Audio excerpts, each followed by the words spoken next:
মুসনাদ আহমদ শরীফের হাদিস, মান ক্বালা সুবহানাল্লাহ গুরিসা লাহু ফিল জান্নাতি নাখলা। ও মুসলমান ইমানদার পরদার অন্তর আড়ালের মা ও বোনেরা, কেউ যদি একবার সুবহানাল্লাহ বলেন, মুসনাদ আহমদ শরীফের মধ্যে আছে পয়গম্বর বলেন গুরিসা লাহু ফিল জান্নাতি নাখলা, ওই ব্যক্তির জন্য জান্নাতে আল্লাহ একটা গাছ রোপণ করে দেয়। বলি সুবহানাল্লাহ। জান্নাতের মধ্যে তার জন্য একটা গাছ রোপণ করে দেন।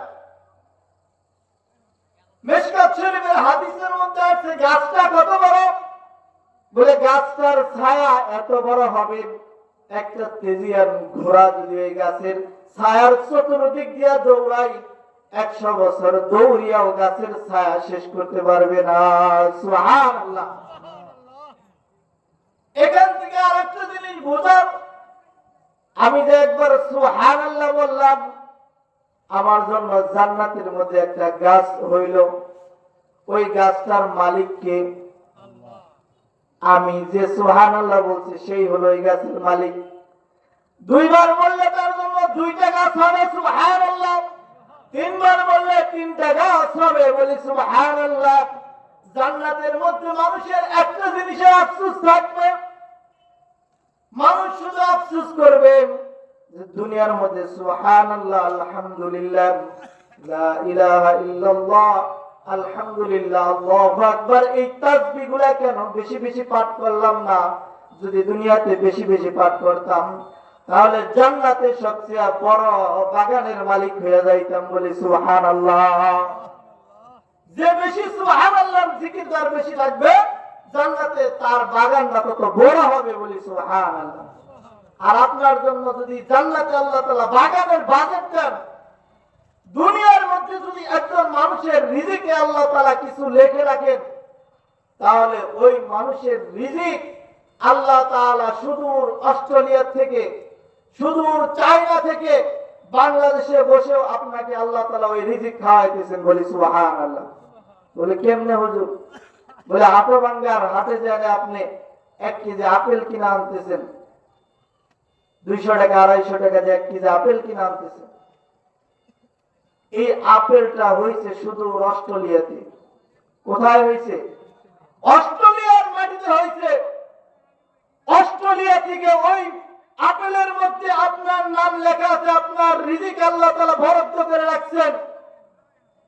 শুধু অস্ট্রেলিয়া থেকে মালিক কত মহব্বত করে, কত ভালোবেসে ওই আপেলকে এরোপ্লেনের মধ্যে চড়িয়ে কত রাষ্ট্র পাড়ি দিয়ে সুদূর বাংলাদেশের মার্কেটে আইনে ওটাকে কি করছেন? বাজারজাত করছেন।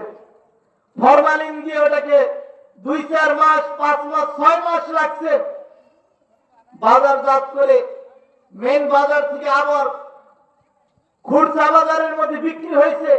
ওখান থেকে আপনাদের হাটবাঙ্গাতে আসছে, ওখান থেকে আপনি টাকা দিয়ে ক্রয় কিনা আইনা বাড়িতে আইনা খাইতেছেন পরিবারকে নিয়ে। কিন্তু কখনো কি একটু চিন্তা করছেন যে আপেলটা কোন গাছে ধরছিল, কে এই গাছ রোপণ করছিল, কে এই চারা রোপণ করছিল, কে এই গাছ থেকে ফলটা ছিঁড়ছে, কে এটাকে বাজারজাত করছে, কে এটাকে মেডিসিন দিয়ে বাংলাদেশে আনছে, কোন ব্যাপারীর মাধ্যমে আমাদের পর্যন্ত এসে পৌঁছাইলো? কখনো চিন্তা করছে? বলে দুনিয়ার একটা রিজিকের মধ্যে যদি মালিক আমার নাম লিখে রাখেন, সেটা যদি সুদূর চায়না থেকে হয়, চায়নার কমলাগুলো আমরা খাই, সুদূর অস্ট্রেলিয়াও হয়, ইন্ডিয়ার গরু আসে বাংলাদেশে, ওই গরুগুলা বাজারে জবাই হয়, ওখান থেকে একটা গরু থেকে 1 কেজি গোশত আমি কিনে আনি, ওই 1 কেজি গোশতের মধ্যে দেখা যায় 1-2টা টুকরার মধ্যে আমার রিজিক লেখা থাকে। 1 কেজি কিনে আনছি ঠিক, কিন্তু আমার রিজিকের মধ্যে বাজেট আছে একটা। সুদূর ইন্ডিয়া থেকে মালিক ওটা আমার পর্যন্ত পৌঁছিয়ে দিছে। বলি সুবহানাল্লাহ।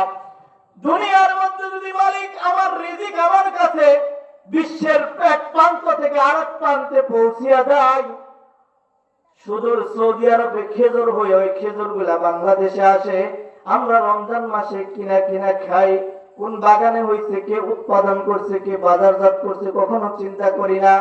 বলে মালিক আমার কাছে আমার রিজিকটা পৌঁছে দিতেছেন এরোপ্লেনে উঠিয়া স্টিমারে লঞ্চে চড়াইয়া গাড়ির মধ্যে উঠাইয়া আমার কাছে পৌঁছিয়া দিতেছেন।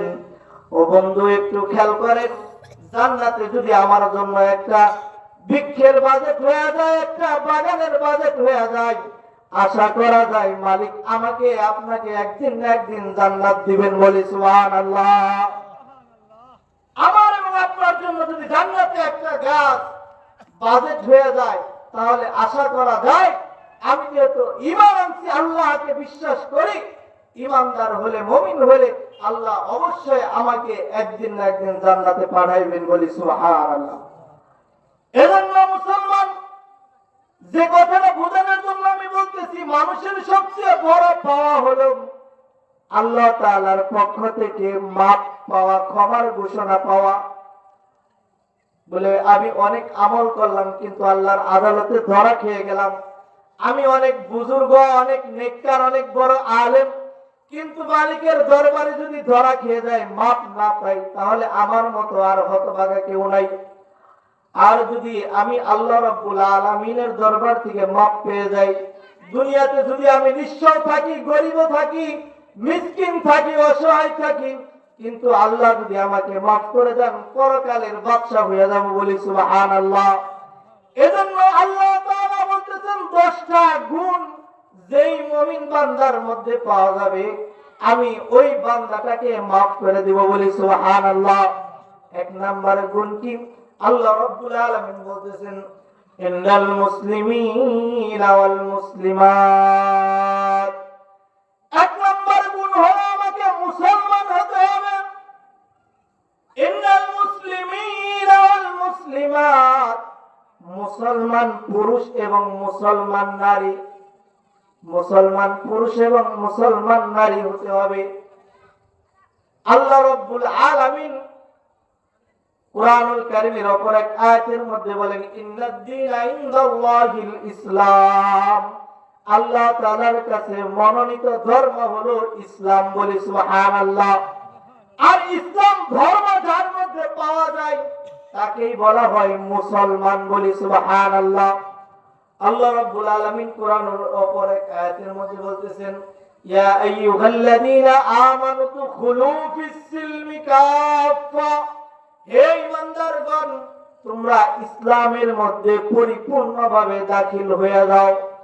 আমরা তো সকলেই মনে করি আমরা মুসলমান, তাহলে আল্লাহ রাব্বুল আলামিন যে আমাদেরকে বললেন তোমরা ইসলামের মধ্যে পরিপূর্ণভাবে দাখিল হয়ে যাও, মুসলমান শব্দের অর্থ কি? মুসলমান শব্দের অর্থ হলো আল্লাহ তাআলার হুকুমের সামনে মাথা ঝুঁকিয়ে দেওয়ার নামই হলো মুসলমান। বলি সুবহানাল্লাহ। আল্লাহ তাআলার যত হুকুম আছে, এই হুকুমের সামনে মাথাকে নত করে দেওয়ার নামই হলো কি? মুসলমান।